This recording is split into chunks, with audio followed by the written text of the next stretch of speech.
اے ایمان کے دعوے دارو، تمہاری بیویوں اور تمہاری اولاد میں سے بعض تمہارے دشمن ہیں، سو ان سے بچ کر رہو۔ یہ بہت مشکل اور نازک معاملہ ہے۔ پچھلی صورت میں نبی پاک صلی اللہ علیہ وسلم کو منافقین کی دعوت سے بھی ان الفاظ میں خبردار کیا گیا تھا کہ یہ لوگ تمہارے دشمن ہیں، ان سے بچ کر رہیے۔ جس طرح منافقین کی دشمنی تمہارے لیے نقصان دہ ہے، اسی طرح تمہارے بیوی بچوں کی محبت بھی تمہیں نقصان پہنچا سکتی ہے۔ نقصان بے شک کسی کی دشمنی کی وجہ سے ہو یا محبت کی وجہ سے، نقصان ہی ہے، اور جو بھی کوئی آپ کو نقصان پہنچانے کے در پہ ہو وہ ظاہر ہے آپ کا دشمن ہے۔ بیوی کی بیجا فرمائشیں اور بچوں کی حد سے بڑی ہوئی ضروریات اگر حلال کی کمائی سے پوری نہیں ہوں گی تو انسان کیا کرے گا؟ ظاہر ہے حرام میں منہ مارے گا، اور اگر کوئی یہ نہیں کرے گا تو ڈالر اور پیٹرول ڈالر وغیرہ کمانے کے چکر میں ملک سے باہر چلا جائے گا۔ پیچھے سے بیوی بچے کیا کرتے ہیں، بوڑھے والدین کس حال میں ہیں، انہیں بیماری کی حالت میں ڈاکٹر کے پاس کون لے کر جائے گا، اس کی بلا جانے۔ اس کی اپنی مجبوری ہے، مکان بنانا ہے، بچوں کو تعلیم دلوانی ہے، ان کی شادیاں کرنی ہے، اور سب کچھ کے لیے سرمایہ چاہیے، اور ظاہر ہے سرمایہ گھر بیٹھے تو ملتا نہیں، نہ ہی حلال کی کمائی سے ملتا ہے۔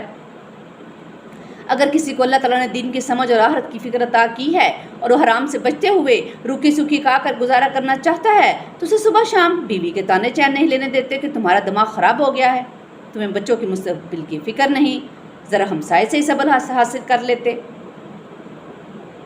آج ہمارے ہاں کے روایتی مسلمانوں کو تو بیوی بچوں کی دشمنی والی یہ بات سمجھ میں نہیں آئے گی، لیکن اگر کوئی بندہ مومن اللہ تعالیٰ کی توفیق سے کسی انقلابی تحریک کارکن کی حیثیت سے کامت دین کی جدوجہد میں مصروف ہے تو اس پر یہ حقیقت بہت جلد واضح ہو جائے گی کہ راستے میں بچوں کی محبت کس طرح پاؤں کی زنجیر بنتی ہے۔ اسی لیے ایک طرف یہ متنبہ کر دیا گیا کہ تمہیں اپنے اہل و عیال کے معاملے میں سانپ کی طرح ہوشیار رہنے کی ضرورت ہے، ایسا نہ ہو کہ بیوی اور اولاد کی محبت تمہیں کسی غلط راستے پر ڈال دے۔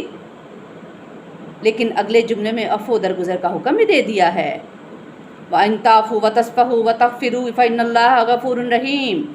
اگر تم معاف کر دیا کرو اور چشم پوشی سے کام لو اور بخش دیا کرو تو اللہ بہت بخشنے والا نہایت مہربان ہے۔ انما اموالکم واولادکم فتنہ، تمہارے مال اور تمہاری اولاد تمہارے لیے امتحان ہیں۔ یعنی تمہیں یہ معلوم ہونا چاہیے کہ یہ مال و دولت، دنیا، یہ رشتے، یہ پیوندکاری تمہاری آزمائش کا ذریعہ ہیں۔ جیسے کہ اللہ پاک نے سورۃ عمران میں فرمایا، مزین کر دی گئی ہیں لوگوں کے لیے مرغوبات دنیا کی محبت، جیسے عورتیں اور بیٹے اور جمع کیے ہوئے خزانے، سونے کے اور چاندی کے، اور نشان زدہ گھوڑے اور مال مویشی اور کھیتی۔ اللہ تعالیٰ نے انسانوں کے دلوں میں یہ محبتیں پیدا ہی ان کو آزمانے کے لیے کی ہیں۔ اس کا اعلان تو یہ ہے کہ جس بندے کے دل میں مجھ تک پہنچنے کی تڑپ ہے اسے ان تمام رکاوٹوں اور آزمائشوں کو عبور کر کے آنا ہوگا۔ جیسے کسی شاعر نے کہا ہے کہ انہی پتھروں پر چل کر اگر آ سکو تو آؤ، میرے گھر کے راستے میں کوئی کہکشاں نہیں ہے۔ حضور پاک صلی اللہ علیہ وآلہ وسلم کا فرمان ہے، جہنم کو نفس کی مرغوب چیزوں سے ڈھانپ دیا گیا اور جنت کو ناپسندیدہ چیزوں سے ڈھانپ دیا گیا۔ ان ناپسندیدہ چیزوں میں مال اور اولاد کی محبتوں کی قربانی سر فہرست ہے۔ آج اگر کسی شخص کے بارے میں ہم یہ معلوم کرنا چاہیں کہ اس کے دل میں کتنا ایمان ہے تو یہ دیکھ لیجئے کہ وہ اپنی اولاد کو کیا بنانا چاہتا ہے۔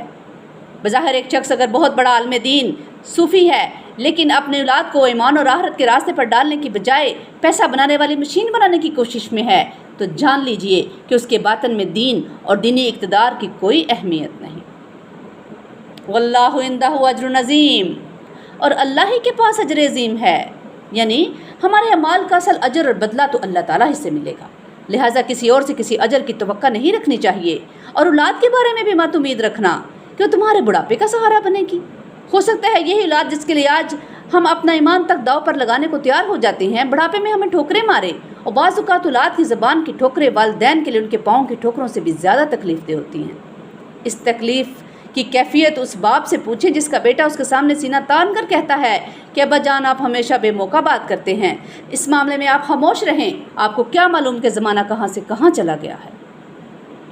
اللہ تعالیٰ ہماری اولادوں کو فرما بردار بنائے، اپنا بھی اور ہمارا بھی، اور اللہ تعالیٰ ہماری اولادوں کو متقین کا امام بنائے اور انہیں دین و دنیا کی بھلائیاں عطا فرمائے، اور اللہ ہمیں بھی اپنی اولادوں کے سلسلے میں آزمائش سے بچائے، اور اللہ ہمیں اپنی اولادوں کی ایسی پرورش تربیت کرنے کی توفیق عطا فرمائے کہ جیسی وہ چاہتا ہے، اور ہم اور ہماری اولادیں جو ہیں وہ اللہ کے پسندیدہ بندے بن جائیں، اور اللہ ہماری اولادوں کو ہمارے لیے صدقہ جاریہ بنا دے۔